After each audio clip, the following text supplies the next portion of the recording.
Hey MS gang, welcome back to the channel. If you are new to the channel, my name's Liam, and in 2018, I was diagnosed with relapsing remitting MS. If you want to be part of the gang, it's dead straightforward. Just smash that subscribe button. Wanted to share with you an update that I've read recently from the MS Society here in the UK about new research that they've done with ancient human DNA and some of the origins of the MS risk gene. So it was an article that the MS Society shared talking about some of the new discoveries. I just wanted to share it with you and read the article together, because I think it's always interesting when there's new developments when it comes to multiple sclerosis. So the headline of the article says, new research with ancient human DNA shows the origins of MS risk genes. An international collaboration of researchers has shown genes linked to MS may have evolved as a way to protect against infections. There's no single gene that will definitely cause someone to develop MS, but having certain versions of particular genes can increase the risk. So far, we've discovered over 200 genes that are linked to MS. New research has looked at the origins of some of these genes using ancient human DNA. They found these genes were introduced to Europe around 5,000 years ago. Cheers, guys. What did they find? Researchers looked at ancient human DNA and compared it to modern-day samples. They could see where and when certain versions of particular genes started to be more common. The versions of genes we know increase a person's risk of developing MS were first found in individuals called the Yamnaya people. They were sheep and cattle herders living around 5,000 years ago, migrating from the east into northwestern Europe. So why is this important? The researchers think that changes in the genes of our ancestors were beneficial at the time. Many of the genes are linked to the immune system, so the genes may have protected against catching infections from their sheep and cattle. But they also increase the risk of developing MS.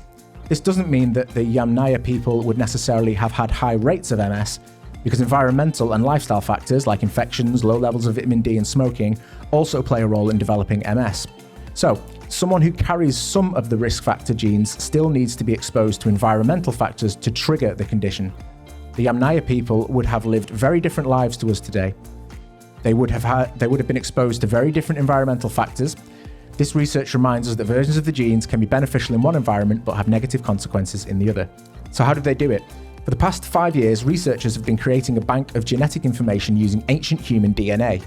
Using samples from museum collections, they analysed the DNA from bones and teeth of almost 5,000 humans from Western Europe and Asia, the oldest from an individual who lived approximately 34,000 years ago. So what does this mean for people with MS?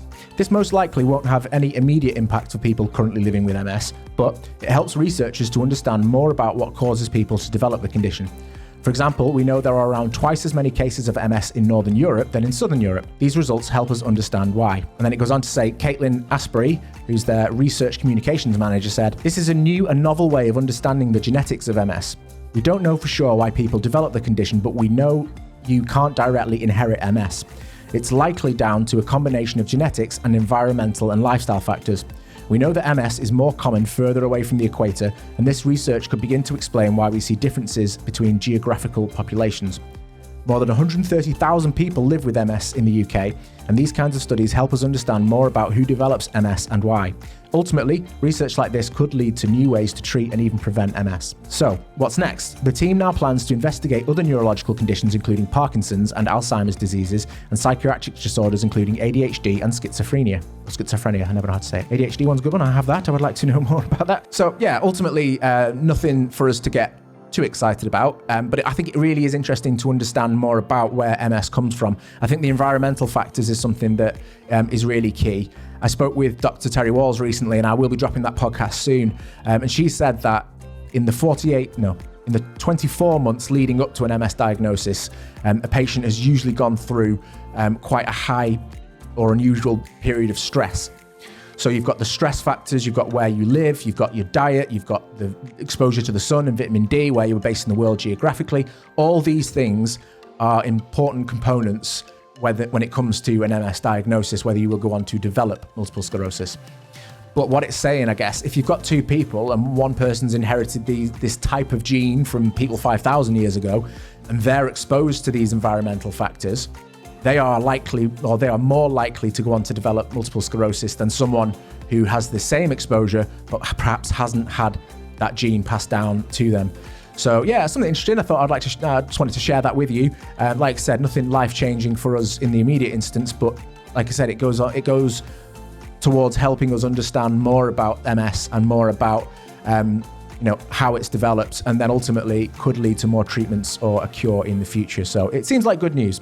So I wanted to share that with you. Hope you found that interesting. Let me know what you think in the comments. If you liked the video, hit the like button. If you didn't, hit the dislike button. That's what it's there for. But always great to hear from you guys, and I look forward to seeing you in the next video.